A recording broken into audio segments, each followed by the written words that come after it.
Assalamualaikum warahmatullahi wabarakatuh. Selamat berjumpa kembali bersama saya di OLN. Di video ini kita mencoba untuk membaca satu data dari Imam An-Nawawi dalam bukunya yang berjudul Tahdzib al-Asma wal Lughat, karya Imam An-Nawawi. Data yang ingin kita baca di sini adalah tentang salah seorang sahabat Nabi yang bernama Uqbah ibnu Amir. Jadi ada sahabat Nabi yang bernama Uqbah ibnu Amir.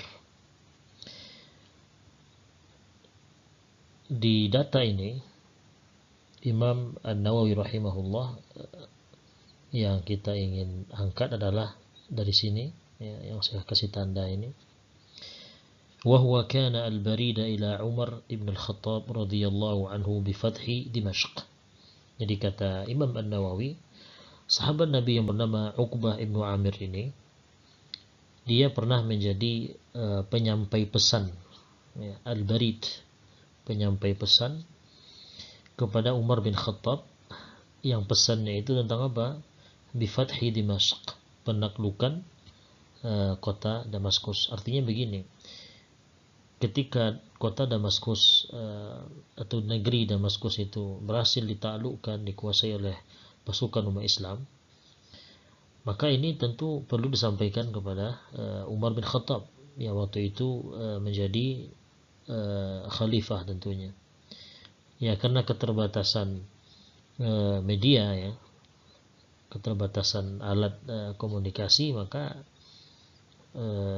sahabat Nabi yang bernama Uqbah ini mungkin yang ditugaskan untuk menyampaikan pesan bahwa pasukan umat Islam berhasil menaklukkan Damaskus. Maka berangkatlah sahabat Nabi Uqbah ibn Amir ini ke kota Madinah, menjumpai khalifah waktu itu yang bernama Umar ibn Khattab radhiyallahu anhu. Wa wasala al-Madinata fi 7 ayyam. Nah, Uqbah bin Amir ini berangkat dari Damaskus menuju kota Madinah, itu memakan waktu sekitar 7 hari lamanya, dari kota Damaskus ke kota Al-Madinah, kota Madinah, selama 7 hari. Setelah selesai, artinya mungkin setelah beliau sampaikan pesannya kepada Khalifah Umar bin Khattab, waraja'a minha ila Syam, kemudian beliau balik lagi ke Syam, ya, ke Syam atau Damaskus, balik lagi dari kota Madinah. Cuman waktu yang beliau habiskan untuk balik lagi ke Damaskus atau ke Syam ini tidak sama dengan sebelumnya. Di sini disebutkan oleh Imam An-Nawawi hanya 2 hari setengah, ya, fi yaumain wan nisf. Dia berangkat dari Damaskus ke Madinah itu tadi awalnya 7 hari. Tapi ketika dari Madinah ke kota Syam atau ke negeri Syam atau Damaskus itu hanya menghabiskan 2 hari setengah. Ya, dia bisa memangkas setengah dari perjalanan atau waktu yang dihabiskan ketika berangkat ke kota Madinah awal itu. Nah, apa penyebabnya? Kenapa Uqbah bin Amir ini bisa memakan waktu lebih singkat ketika berangkat dari kota Madinah balik lagi ke Syam? Nah, kata Imam An-Nawawi di sini penyebabnya, bidu'aihi 'inda qabri Rasulillah sallallahu alaihi wasallam. Pertama, karena atau katakanlah berkat doa Uqbah bin Amir di samping kubur Nabi. Jadi Uqbah bin Amir ini sengaja berdoa di dekat atau di samping kubur Nabi sallallahu alaihi wasallam.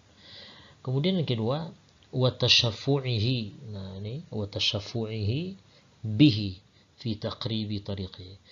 Bukan hanya sekedar berdoa, sengaja berdoa di dekat kubur Nabi, tapi juga dalam doanya itu beliau tasyaffu' bin Nabi, dalam artian beliau meminta kepada Allah, berdoa kepada Allah, tapi dengan bertawassul dengan Nabi, atau menjadikan Nabi itu sebagai syafi', ya, sebagai syafi' atau sebagai wasilah dalam meminta kepada Allah. memintanya tetap kepada Allah, bukan kepada Nabi. Tapi Nabi itu dijadikan sebagai syafi' atau sebagai wasilah dalam meminta kepada Allah. Nah, yang diminta kepada Allah itu apa? Fi taqribi tariqi, agar perjalanannya dari kota Madinah ke kota Damaskus itu menjadi singkat. Nah, inilah data yang disampaikan oleh Imam An-Nawawi rahimahullah dalam bukunya ini. Mudah-mudahan bermanfaat. Assalamualaikum warahmatullahi wabarakatuh.